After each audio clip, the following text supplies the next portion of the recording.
Well, I'm back. I tell you what, I've been really busy. I got my airlines installed good enough for quite a while, and just a lot of small things. And I had to make some screws very early in the morning, and those screws ended up over here behind my cup of tea, holding this lamp to this piece of metal there. And I have to have magnification. So I moved my old machine lamp I restored across the room there, and I'm using this, and I'll get you set up and I'll show you what I'm doing with the cutters here. I have to have magnification now to measure cutter angles. So I'm just using the standard old style protractors, vernier protractors. I have a Starrett and a Brown and Sharp, and for some reason I like the Brown and Sharp a little better, but sometimes the Starrett works a little better. So I'm checking out these angles here, and I determined that the primary cutting angle, which is this little band, let me show you that. Right there, and that's as wide as it is 7 degrees. And that's the primary cutting angle. And then this part behind, and I'll color it in on the other side, is the secondary angle. And then we got a gash here in it to help it be center cutting. And you can grind them back a little ways without working the gash. And I got a carbide Endmill in the cutter grinder to grind these angles. So we'll go over there and I'll show you how I set up the cutter grinder to do this, and it's not hard. In my opinion, it's not very hard. It's just some kind of different stuff. Okay, so we'll get over there with our information of the angles and other things. Okay. Okay, got the old cutter grinder ready to go here. And to feed it in finer than these old polished dials that read in thousandths and eighth of an inch a turn, I've got a dial indicator on here that reads tenths, and that's pretty important for stick slip. As you move the machine and it just kind of drifts a little bit. So that'll let you know what's going on. I've got a vacuum set up here that's effective to catching the carbide dust. Now I got a synthetic diamond wheel in here that's kind of a nice one, and I've got it running within a thousandth of an inch by just tapping on it with the lead hammer right here. I just kind of tapped on it real easy and got it so it ran within a thousandth. There's always a little bit of play on stuff in the hubs, right? Yeah. So just about ready to go. I got a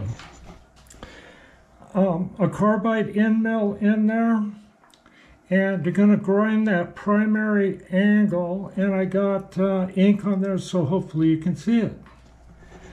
Got everything lined up, looking good. I will be back with it running here.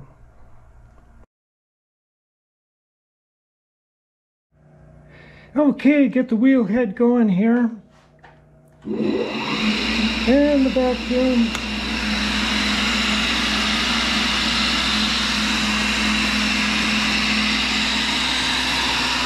And I think you can see from here. Now I'm going to really ease that wheel over.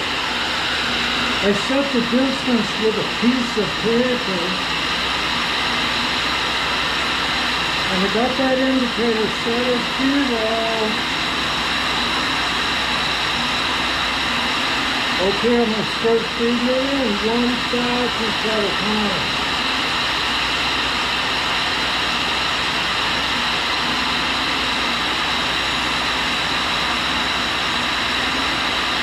Not yet. This is real touchy, but I like it.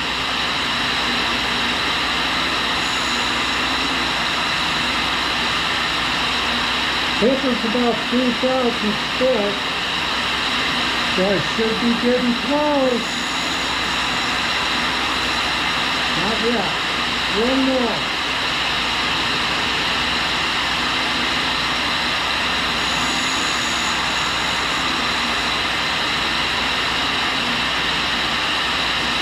And another.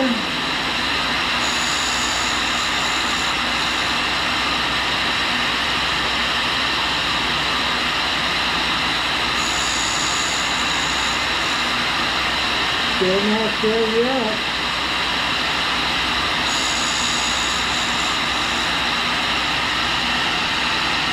Almost. That's a lot further away than I thought.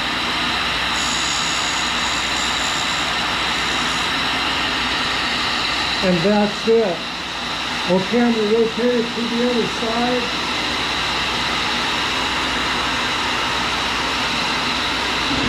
Just the way back here.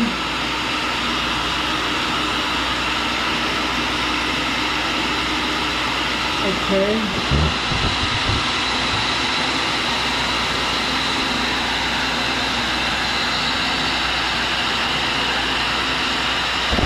Hope you can see this.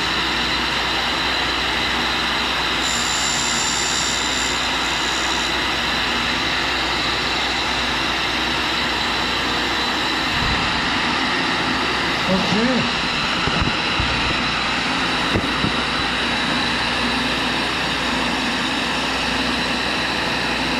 The land is slightly wide, but it's fine. It blows it sharp. Yeah. Now that's easy to do. Now the other end of this, I had to cut it way back, so the gash has got to be cut. And I'll video all that. That's more of a complete deal. Then I'd like to do some spiral grinding with the herring attachment. I got the air working like it should. Okay. We'll see what I come up with next. Okay, I got that out of the collet, and perhaps you can see it.